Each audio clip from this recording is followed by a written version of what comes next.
Alors ma bande dessinée s'appelle La Légèreté, c'est une bande dessinée sur l'après-Charlie, sur comment j'ai refait surface comme je le pouvais après l'attentat contre Charlie Hebdo.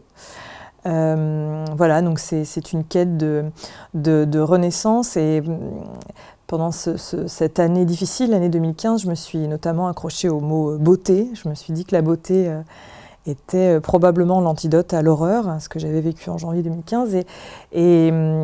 Voilà, donc je collecte des moments d'émotion, des moments que je trouve beaux.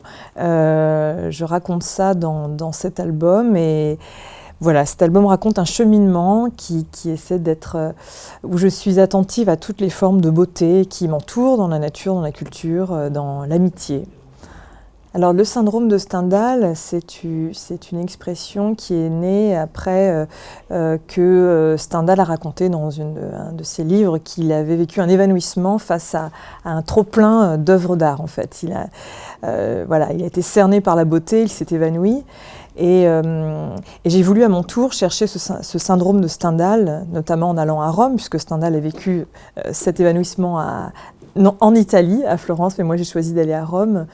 Et je me suis dit que peut-être qu'un choc esthétique tel que cet évanouissement dans l'art pouvait annuler le choc, le syndrome du 7 janvier. Je cherchais voilà, vraiment un choc esthétique. Pour chercher ce syndrome de Stendhal, je suis allée à Rome et en particulier à la Villa Médicis où j'ai demandé à séjourner 1 mois et demi.